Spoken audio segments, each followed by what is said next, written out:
Bismillah.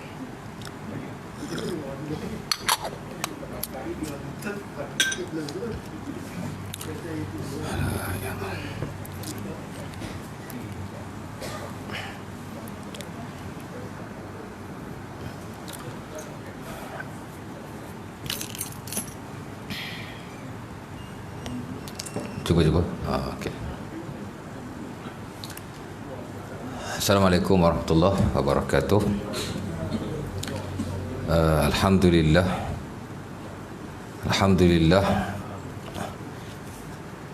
Nahmaduhu wa nasta'inuhu wa nastaghfiruh wa na'udzu billahi min syururi anfusina min sayyiati a'malina. May yahdihillahu fala mudilla lahu wa may yudlil fala hadiya lahu. Asyhadu an la ilaha illallah wahdahu la syarika lah. Asyhadu anna Muhammadan abduhu wa rasuluh.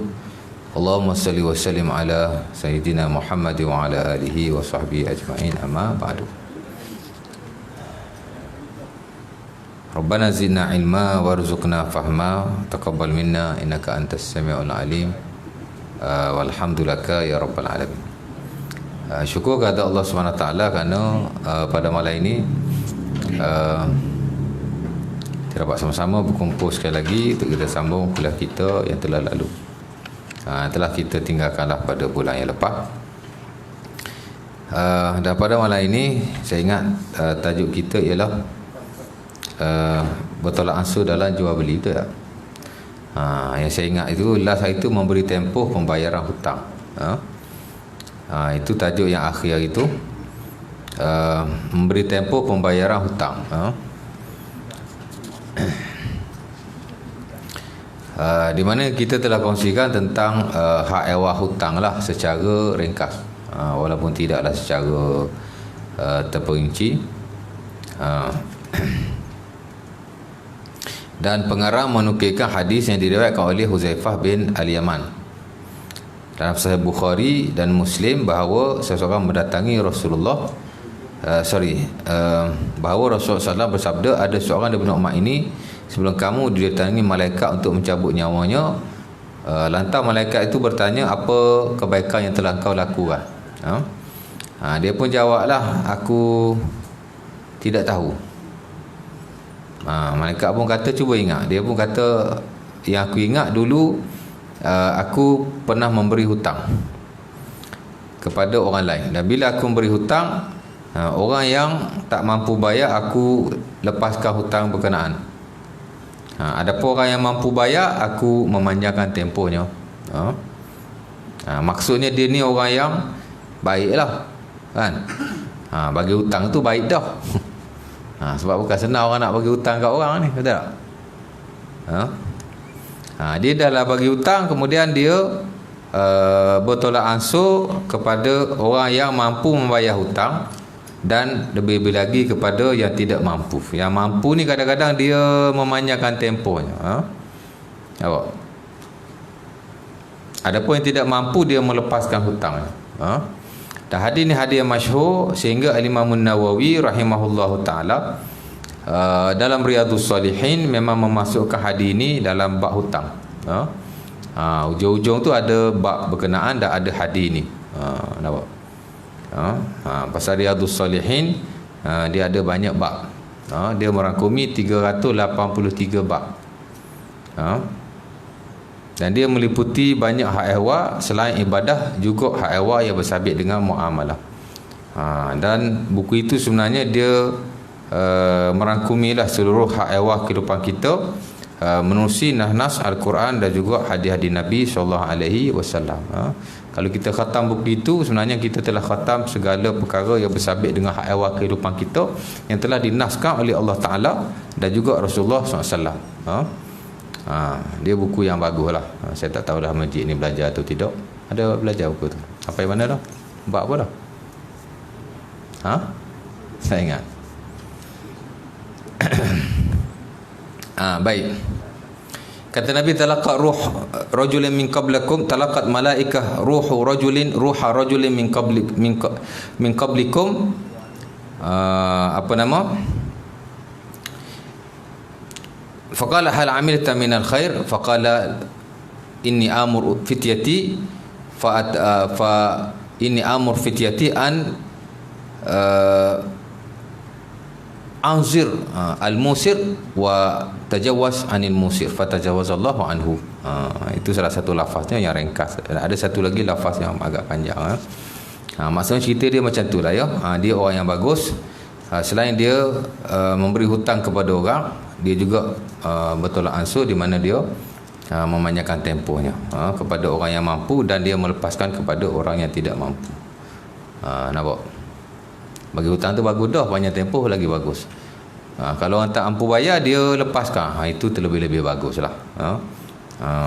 Nampak? Baik. Kemudian tajuk khususnya ialah bertolak ansur dalam jual beli. Bersabit dengan hutang ni sebenarnya ada satu, memang ada bab dalam muamalah. Ada dalam fiqhul muamalah, dalam science of human dealing tu, dia memang ada satu bab, babu al-qard, bab hutang. Dia ada dua bab pinjaman lah. Satu dipanggil babul ariyah, bab pinjam barang. Satu lagi babul qard, bab pinjam wang. Dia ada dua bab pinjaman di situ. Dan kita boleh tahu cara panjang lebar tentang syarat-syaratnya, rukun-rukunnya dan hak ehwal berkait dengannya bila kita belajar dalam fiqh muamalah. Bila kita sampai kepada babu al-qard, bab hutang. Kerana hutang ni memang orang perlu berhutang. Betul tak? Dan Islam ni dia tidak mensyaratkan sesuatu melainkan ada keperluannya. Sementara hutang ni telah berlaku sejak dulu lagi, kan? Malah Nabi SAW pun memang berhutang. Ada keperluan untuk baginda berhutang. Sebagainya baginda berhutang dengan sahabat-sahabat baginda sendiri, dan sebagainya baginda juga berhutang dengan non-Muslim. Pasal hutang ni dia bukan macam ibadah. Lepas tu dia panggil muamalah, kan? Tak tertentu kepada syarak Islam, seumpama apa yang disyaratkan dalam hak ehwal ibadah. Kalau ibadah ni nombor satu sekali, kita belajar bab sembahyang baik, bab puasa baik, bab zakat baik, bab haji baik. Apa-apalah yang ada hubung kait dengan ibadah, nombor satu syarat dia mesti Islam lah, kan? Apa syarat wajib sembahyang? Nombor satu Islam. Fala tasihhu salatul kafir, maka tidak sah solat orang kafir. Betul tak? Kafir dia sembahyang pun tak sah. Dia kena Islam dulu. Pasal syarat hak tu hak nombor satu. Belajar syarat wajib zakat pun sama. Apa syarat wajib zakat nombor satu sekali? Al-Islam, mesti Islam, kan? Orang bukan Islam nak bayar zakat, tak boleh.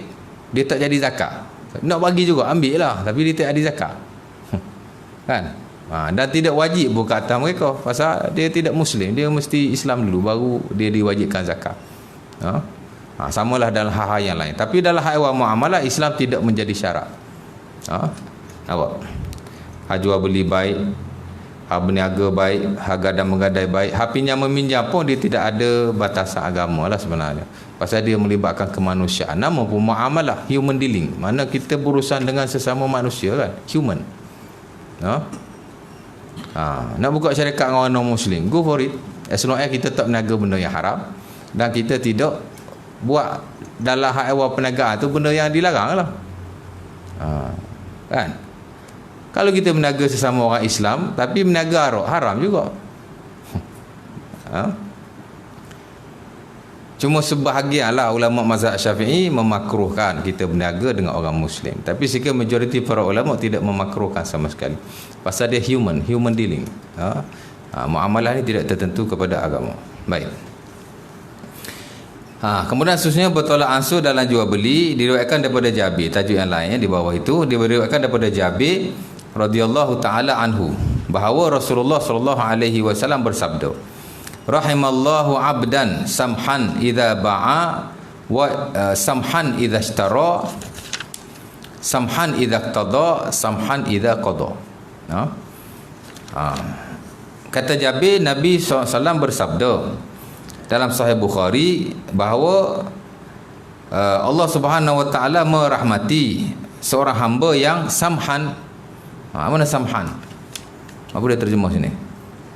Mudah, dia kata mudah. Mana orang yang bertolak ansur. As-samahah ialah tolak ansur. Allah Ta'ala merahmati orang yang bertolak ansur. Mana mudah berkira. Bila? Idza ba'a, bila dia jual. Ha? Al-bi' ni makna jual beli lah. Al-bi' ni sebenarnya dia perkataan mushtarak, dia panggil kalimah mushtarakah. Associate words. Apa maksud? Dia boleh bagi maksud jual, dia boleh bagi maksud beli. Itu makna al-bi'. Sebab itu kita kata kitabul bi', kitab jual beli. Kita tak kata kitab jual saja. Kan? Cuma al-bi' ni dia banyak diguna pakai dalam hak ehwal jual. Walau bagaimanapun dia si orang Arab, dan bahasa Arab tu sendiri, al-bi' ialah jual dan beli. Terutama jika dia disebut secara bersendirian. Tapi jika disebut dengan perkataan beli yang lain, maka dia jadi jual lah. Sebab sini dia kata Allah Ta'ala merahmati seorang hamba yang tolak ansur idza ba'a, bila dia menjual. Kita terjemah menjual sebab perkataan ba' banyak digunakan untuk menjual. Sementara lepas tu disebut membeli, samhan idza ishtara, dan juga dia bertolak ansur bila dia beli. Samhan idza qtada, begitu juga bila dia bertolak ansur bila dia menuntut. Kan? Orang tak bayar hutang, dia pergi tuntut umpamanya. Ataupun ada perkara-perkara yang melibatkan tuntutan tertentu, dia bertolak ansur lah. Kan? Orang tu tak bayar hutang, dia pun pergi tuntut dengan cara baik lah. Bila dia tuntut dengan cara baik, dia termasuklah konteks ini samhan idza iqtada. Dia tuntut tapi tuntut dengan cara yang baik. Dan dia bertolak ansur. Kan? Sebab itu dalam muamalah tu, selepas bab hutang tu, dia ada babu as-sulh, bab perdamaian. Perdamaian dia luas konsepnya, tapi diguna pakai juga dalam hak ehwal muamalah, berdamai bila kita nak menyelesaikan sesuatu perkara itu. Orang tu berhutang dengan kita 1,000, 10 tahun dia tak bayar, minta-minta tak bayar, minta-minta tak bayar, tak minta lagi tak bayar. Ada apa pula tak adanya, kan?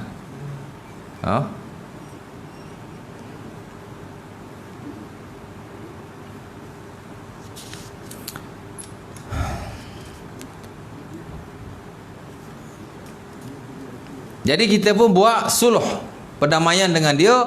Membayarlah hutang aku 500 sudahlah. Dengan pantas dia bayar 500 tu. Itu panggil sulh. Kan? Kita buat satu akad yang baru, berdamai dengan dia dengan mengurangi hutang ataupun apa-apa saja yang boleh selesai masalah tu. Kurangkanlah sikit, mungkin 1,000 tu ya berat kot. Kan? Kuranglah 500, contoh saja. Tak ada lah benchmark berkenaan dalam muamalah. Saya bagi contoh. Mana kita buat satu perdamaian dengan dia. Dan bila kita melakukan yang demikian, dia termasuk dalam idza qtada. Samalah juga dalam konteks lelaki yang disebutlah hadis Huzaifah bin Al-Yaman itu. Bila orang yang mampu dalam setengah-setengah keadaan dia perlu lanjutkan tempoh, dia lanjutkan. Pasal dia orang yang mudah bertolak ansur. Sementara kalau orang tu tak boleh nak bayar, kan? Dia boleh lanjutkan juga tempoh berkenaan dan dia boleh halalkan. Kan? Allah Ta'ala sebut dalam Quran, dalam surah Al-Baqarah, bila kita belajar fiqh muamalah, banyak ayat dalam surah Al-Baqarah yang merujuk kepada hak ehwal muamalah dalam bab-bab tertentu. Biasanya hujung surah Al-Baqarah tu lah, ayat 275, daripada situ bab jual beli, situ bab riba sampai hujung surah Al-Baqarah sebelum amanar Rasul. Sebagai besar ayat di situ ialah ayat-ayat muamalah. Nampak? Bab jual beli di situ, bab pinjam meminjam pun di situ. Bab tak boleh bayar hutang pun di situ. Allah Taala kata wa in kana zu usratin fa naziratun ila maisarah. Jika seseorang itu tak mampu, fa naziratun ila maisarah, maka buatlah satu tempoh yang baru untuk memudahkan dia. Kan? Sebab tu orang yang tak mampu membayar hutang, dia tidak boleh diambil tindakan undang-undang dari segi Islam lah. Dia tak boleh dipenjarakan. Tak boleh.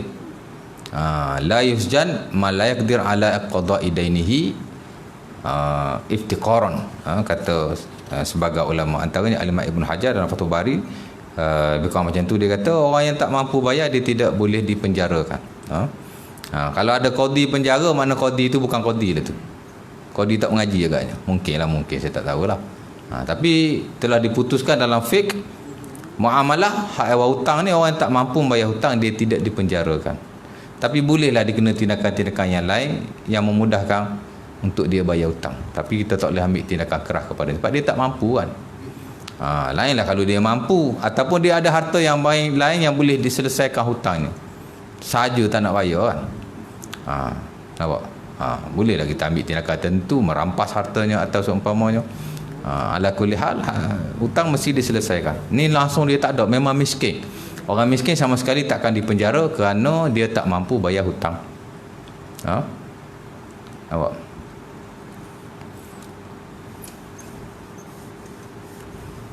Kalau ada cerita-cerita berkenaan qadi memenjarakan orang miskin, biasanya dia tidak benar, dia tidak sahih. Pasal telah dimuktamadkan, tidak dipenjarakan sama sekali. Atau Allah Taala kata wa in kana zu usratin fa naziratu ila maisarah. Kalau dia tidak mampu, maka hendaklah diberi tempoh yang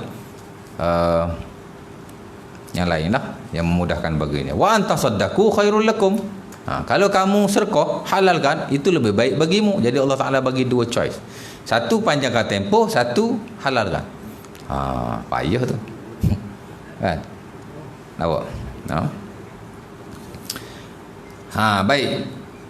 Samhan idza qtada. Bila dia buat tuntutan, dia menuntut hutang atau seumpamanya, dia bertolak ansur. Samhan idza qada, dan sama juga dia bertolak ansur bila dia membuat satu keputusan, especially dalam hak ehwal muamalah. Keputusan yang dia buat itu adalah keputusan yang baguslah dan tidak orang kata memberatkan atau seumpamanya. Hadis ini lebih dalam konteks muamalah sebenarnya. Sebab itu bila kita belajar dalam fiqh muamalah, hadis ini berada dalam bab adab bermuamalah, al-adab fil muamalah, the ethic in human dealing. Mesti ada lah bila kita belajar fiqh muamalah. Dalam muqaddimah muamalah tu, kita belajar fiqh muamalah bukan terus kepada muamalah, masuk terus kita bulbunyuk, tak ada macam tu. Dia mesti lalu introduction dulu. Macam kita dululah di universiti tuan-tuan, di matrikulasi kita banyak belajar introduction. Mana ada terus kepada core courses, belajar subjek terus, tak ada. Semua belajar introduction. Bahasa pun kena belajar balik. Bahasa Inggeris belajar balik, bahasa Arab belajar balik. Level 1 sampai level 6. Arab baik, English baik.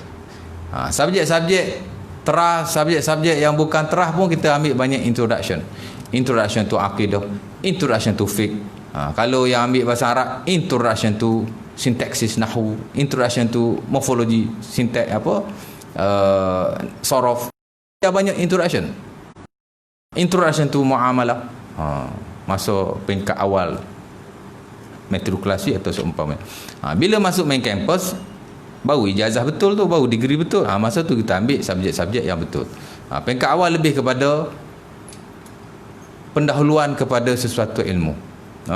Kita belajar principle of religion, the principle of religion. Kita belajar Islamic ethic, macam tu lah. Sama juga dalam hal ehwal muamalah, dia mesti ada mukaddimah, mesti ada. Masa kita belajar fiqh ibadah jugalah, mana terus first kuliah terus masuk kitab taharah terus. Kalau masuk kitab taharah terus, mana something wrong somewhere. Sebenarnya dia tak boleh terus kepada kitab taharah. Mesti mana ada buku fiqh yang ulama karang terus masuk kitab taharah tu, tak ada. Dia mesti ada mukaddimahnya. Dia mesti jelaskan dulu kepada kita fiqh ni apa, fiqh ibadah ni apa, kan? Dia jelas dulu sumber kepada fiqh ibadah ni apa, kepentingan fiqh ibadah ni apa, kaedah-kaedah asas dalam fiqh ibadah ni apa, bagi kita faham. Bila kita dah faham prinsip-prinsip asas fiqh ibadah, baru kita masuk kitab taharah, the book of purification, masuk apa. Sama juga dalam hak ehwal muamalah pun, kan?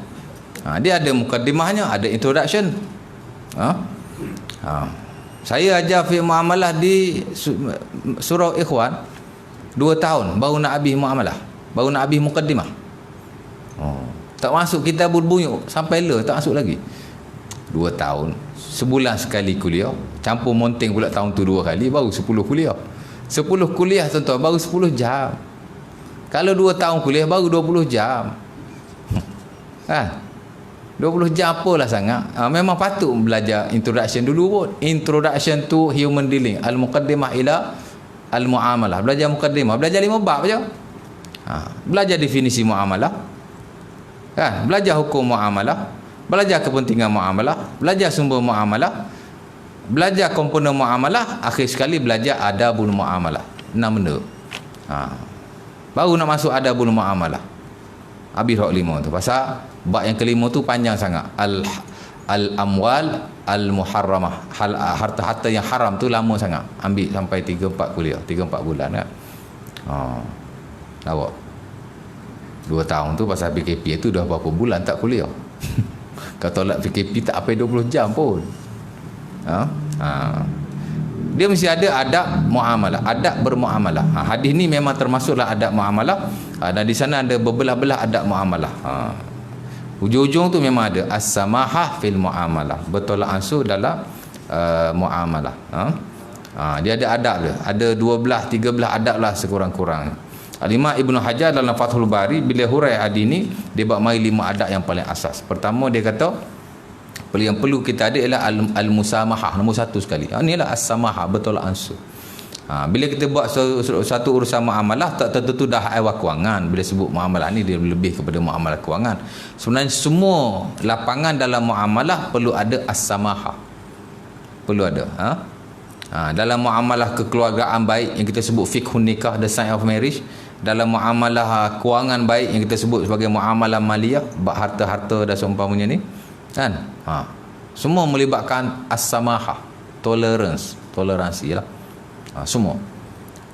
Kita masuk tentang muamalah kemasyarakatan, especially hak ehwal jinayat pun mesti ada samahah di sana sini. Kan? Orang curi duit kita ataupun harta kita, kita boleh maafkan dia. Boleh bagi kat dia, mana ambil lah. Kan? Itu samahah. Betul. Dan bila seseorang itu dicuri hartanya, lantas dia maafkan, tidak dipotong tangannya, as long as benda tu tidak dibicarakan lagi di sisi al-qadi. Tak dibicarakan. Tapi kalau dah bicara tak boleh lah. Kan? Law ni situasi kita mungkin boleh tarik balik kes atau seumpamanya. Tapi dalam fiqh jinayah Islam, bila benda tu dah masuk, dia kena proceed. Kan? Orang tu curi duit kita, kita pergi report qadi. Berjalan terus siasatan. Nak tarik kes lah. Tak boleh. Kalau ikut yang sebenar lah kan. Mesti diteruskan, dan once dia bersalah mesti dihukumkan ke atasnya. Dan orang yang hartanya dicuri tak boleh buat apa-apa lagi. Tapi kalau peringkat awal dia maafkan, itu amat-amat digalakkan. Hatta Nabi kata ta'afu fil hudud. Kamu maafkanlah dalam hak ehwal hudud. Kalau orang ambil harta atau seumpama, boleh halalkan. Ada orang sahabat Nabi tuan-tuan, nama dia Safwan bin Umayyah. Dia tidur kat masjid. Dalam Sahih Bukhari, dia tidur kat masjid berlapik dengan kain rida. Namirah namanya. Lapik dengan kain. Lepas tu mari orang tarik kain tu buat lari. Curi. Dia tidur dalam masjid. Kan? Mari si pencuri ambil kain buat lari. Dia tangkap. Bawa pergi kepada Nabi. Sabit kesalahannya, Nabi pun nak potong tangan lah. Apa katanya? Dia fikir kesian pula kan. Kain ridak punya hal pun nak kena potong tangan, kesian dia kata.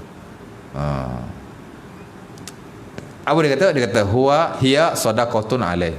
Macam inilah ya Rasulullah, aku sedekahkan kain ini kepadanya. Hala tasaddaqta alaihi qabla an tarfa ilayya. Nabi kata, kenapa kamu tidak menghadiahkan, mensedekahkan kain itu kepadanya sebelum engkau mendatangi aku? Mana tak boleh lah. Tapi kalau sebelum itu dia memberi kemaafan. Samalah dalam hak ehwal yang lain kan. Bunuh memanglah kita ada kisos. Apa? Dan dia potong tangannya. Sama juga dalam hak ehwal kisos, memanglah kisos ni kalau orang tu bunuh seseorang, bicara-bicara salah dia dibunuh balik, dia boleh memberi kemaafan. Bunuh dia lain sikit. Boleh memberi kemaafan ataupun boleh ambil denda, diat lah, kita panggil diat lah, boleh. Nampak? Tapi dalam hal mencuri dan seumpamanya, dia tak boleh. Potong tangan. Dia sebenarnya curi kadar untuk dipotong tangan, tidak ada kesepakatan para ulama. Consensus tidak ada. There is no consensus. Tak ada kesepakatan. Sebab ulama ada pandangan masing-masing. Tapi di sisi majoriti, umpama yang standard hatta dalam mazhab Syafi'i ialah rubu' dinar, 1/4 dinar. 1 dinar bersamaan dengan Satu dinar bersamaan dengan 4 point something, 4.4 gram tak silap saya. Jadi kalau rubuk dinar lebih kurang 1 gram lebih sikit. Kan? 1 gram dalam konteks hari ni RM280. Jadi kalau curi sekitar tu, layaklah untuk dipotong tangan. Pasal syarat-syarat potong tangan ni ada beberapa syarat. Antara syarat yang terpenting ialah mencapai nisab. Nisab dia tu lah 1/4 dinar. Nampak? Ingat zakat je ada nisab, potong tangan pun ada nisab juga. Kan? Dia 1/4 dinar. Berasal kepada hadis yang diriwayatkan, antaranya dalam Sahih Muslim lah, daripada Aisyah. Kata beliau, la tuqta yadu sarik illa fi rubu' dinar. Kata beliau, Nabi SAW bersabda, tidak dipotong tangan melainkan jika ia sampai, tidak dipotong tangan pencuri itu melainkan jika ia sampai 1/4 dinar. Tapi sebab ada hadis-hadis yang lain yang menunjukkan bahawa potong tangan ni boleh walaupun benda yang kecil. Umpama yang standard dalam mazhab Hanafi, boleh dipotong tangan walaupun dia mencuri sebiji telur. Pasal Nabi kata dalam hadis yang lain, antaranya hadis Ahmad, saya tak ingat, daripada Abu Sa'id tak silap, Nabi kata la'anallah as-sariq yasrikul baydah fatuqta yaduh. Nabi kata Allah Ta'ala telah melaknat pencuri walaupun dia mencuri sebiji telur, maka dipotong tangan. Maka dipotong tangan. Jadi ada banyak nah yang bertentangan antara satu dengan yang lain. Jadi sebagai ulama ambil yang itu, sebagai ulama ambil yang ini berdasarkan kepada pentarjihan lah dia panggil. Nas yang lebih dia reliable dia nak pakai. Jadi ada. Tapi majoriti memang 1/4 dinar. Ada sebagian ulama lain pula dipakai darham. Dipakai darham di atas hadis Ibnu Umar tak silap saya. Dia ada satu perbahasan panjang pasal nisab mencuri itu berapa. Ala kulli hal, dia kembali kepada ulil amri untuk nak berbincang dengan geng-geng dia, nak ambil pendapat yang mana yang bersesuaian lah konteks masa dan semua. Kerana dia termasuk dalam haiwan zonni, dia tidak qat'i. Zonni ni masuk masing-masing ada pendapat masing-masing dan dia tidak qat'i. Pasal kadar nak potong tu tak ada dalam Quran. Betul tak? Dalam Quran hanya Allah Ta'ala suruh potong. As-sariqu was-sariqatu faqta'u aydiyahuma. Kan? Betul tak? Pencuri lelaki, pencuri wanita dah dipotong tangannya, tapi tak disebut tentang nisab. Nisab ada dalam hadis, tapi hadis ada banyak macam. Jadi ada pendapat yang tidak sama lah. Boleh tak?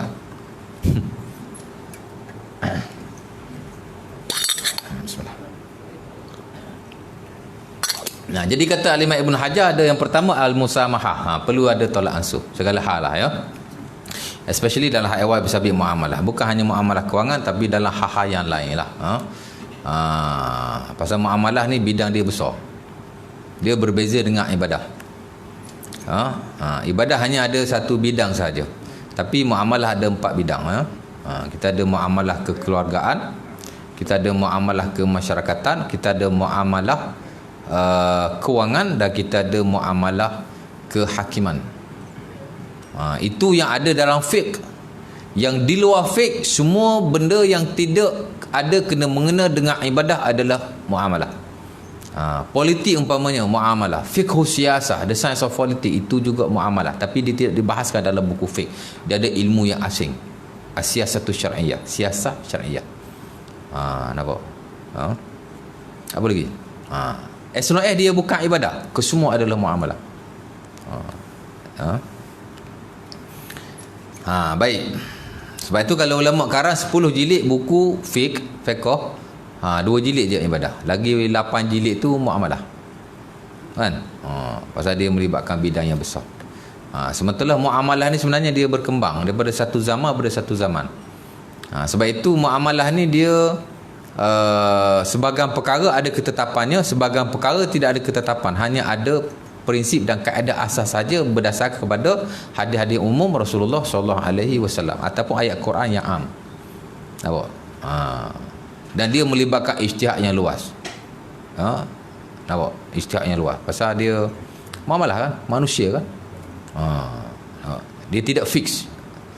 Sebab itu kaedah asal muamalah, al-aslu fil muamalah al-hil wal ibahah hatta tarid hatta ma lam yakun dalilun ala tahrimihi. Asal-asal muamalah itu harus dan dibenarkan selagi mana tidak ada nas yang melarangnya. Dia tak sama. Kalau ibadah, al-aslu fil ibadah at-tahrim ma lam yakun dalilun ala masyru'iyyatihi. Kalau ibadah, asal-asal ibadah itu haram, melainkan jika ada dalil pensyariatannya. Dia tidak sama. Jadi hak ni fix, hak ni tak fix. Kan? Macam kita nak kata naik kenderaan lah. Zaman Nabi unta. Lepas tu dia tak ada doa naik unta. Ada doa apa dia panggil? Doa naik unta tak ada. Ada doa naik kenderaan. Betul tak? Kalau ada doa naik unta je lah baca doa. Naik kereta baca doa apa lagi? Ya tak? Baik. Jadi kata Ibnu Hajar ada 5 lah. Pertama al-musamahah. Hak nombor 1 sekali ialah toleransi.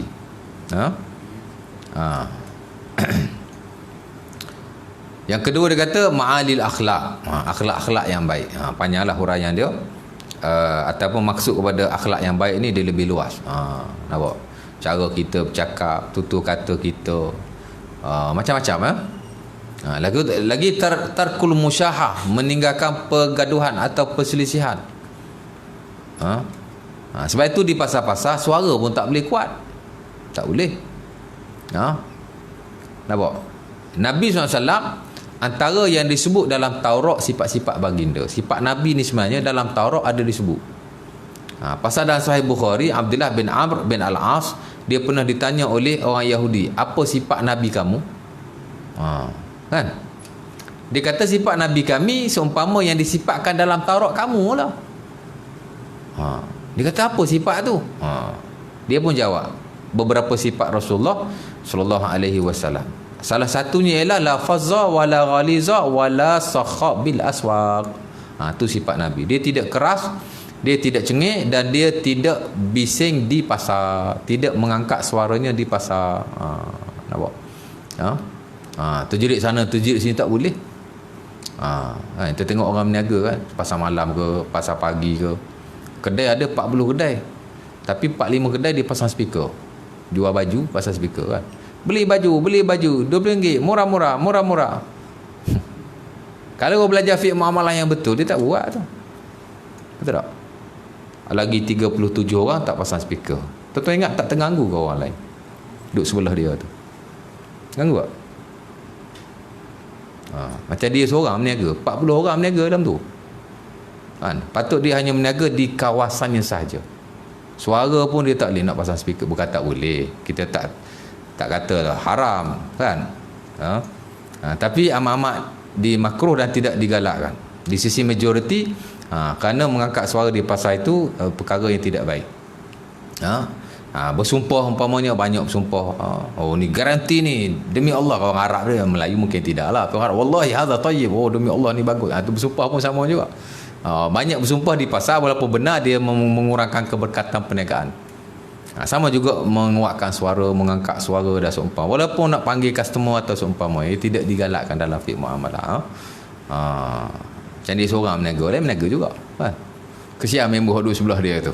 Member jual temikai, dia jual baju, dia duduk pasar pun beli baju kan. Terganggu orang sebelah menyebelah. Sebab itu dia kena pasal-pasal orang Islam ni tak boleh bising, dia kena relax. Baik, ma'alil akhlak, tarkil musyahah, meninggalkan pergaduhan, perselisihan, mengangkat suara, apatah lagi kalau kita bergaduh atau seumpamanya. Lagi dia kata tarkut tatwik alal mutalabah. Kalau kita tuntut sesuatu, kita tidak mendesak seseorang itu. Kembali pada yang tadilah, mana kita buat perjanjian baru, kalau orang tak mampu bayar, kalau orang tu kita offer suatu harga, dia minta kurang, kita layan, dia panggil al-musawamah, bi'ul musawamah. Mana bila kita jual beli tu kita ada tawar menawar, bargain mak Saleh kata kan.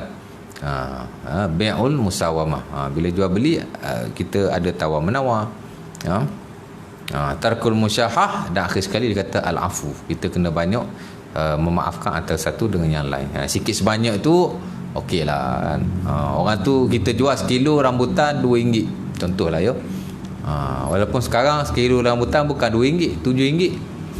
Mahal betul, rambutan pun mahal sekarang ni ya. Kalau durian tak payah kira lah, memang mahal lah kan.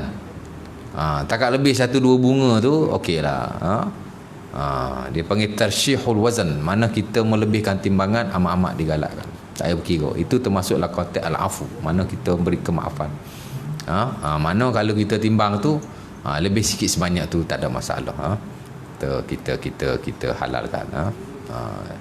Untung sikit tak apa, biar berkah. Betul tak Ustaz? Kadang-kadang orang nak untung banyak, tak berkah pun tak ada hal banyak. Ya'ti 'alan nasi zamanun la yubalil mar'u min aina akhadha maluhu aminal halali awil haram. Nabi kata akhir zaman manusia dia tak kisah lagi daripada mana duit dia ambil, halal ataupun haram. Nampak? Saya itu beli tak hari itulah ni dah setahun 2 lepas kan. Nak masuk bank simpanan nasional, dia jual buah dokong macam tu lah. Cantik Ustaz, try manis. Dah kita nak cucuk duit kan. Bang, saya naklah 2 kilo. Jari saya ambil. Pergi cucuk duit. Ambil lah, bayar apa semua. Balik-balik saya dapat yang lebab. Tadi aku rasa lain, lala dia bagi lain. Tengok orang berniaga macam tu lah masalah dia ya. Macam ada orang ambil video tau, tapi bukan di Malaysia lah, di India, di Pakistan macam tu lah. Orang Pakistan memanglah pakai kurta, pakai kopiah tak tinggal, tapi dia ambil video orang ambil buah tuan-tuan. Orang pilih lah kan, orang pilih bagi dia masuk dalam plastik. Rupanya dia bukan, dia masuk dalam plastik, dia bawa balik, dia buah yang lain. Oh, tangan dia cepat betul.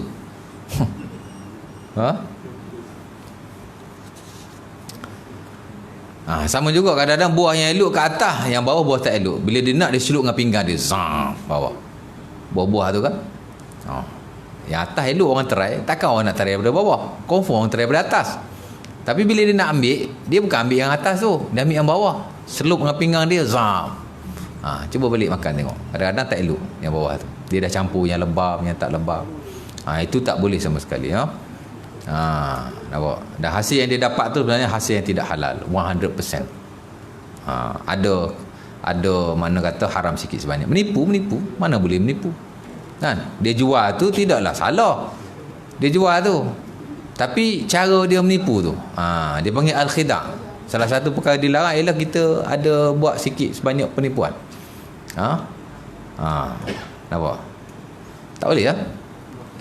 Dan zaman Nabi dulu memang berlaku pun orang jual beras, atas gandum elok, bawah gandum tak elok. Apa Nabi buat? Nabi bila pergi ke pasar, buat monitoring lah, peniaga-peniaga di pasar ni okey ke tak okey. Nabi tengok gandum yang diletakkan, Nabi akan cucuk tangan ke dalam, kan. Bila gandum tu basah, tak elok lah, lembab. Nabi pun tanya, mahadha ya sahibat ta'am, pasal apa ni? Dia kata malam tadi kena hujan, jadi yang basah dia tak kat bawah. Nabi kata man ghasyana laisa minna. Sesiapa yang menipu, dia bukan di kalangan kami. Hak buat kerja tu yang masuk dalam konteks hadis dan kisah berkenaan lah. Kan? Jadi apa yang dibuat tu berdosa dan dia makan wang yang haram. Walaupun dia berniaga, asal berniaga itu halal. Berniaga tu halal, tapi cara dia tu. Jadi kata Al-Imam Ibn Hajar, ada 5 lah ya. Kemudian kalau kita lihat syaraga bunyi azan lah. Kalau kita lihat secara lebih luas lah, sebenarnya ada banyak lagi adat-adat yang lain.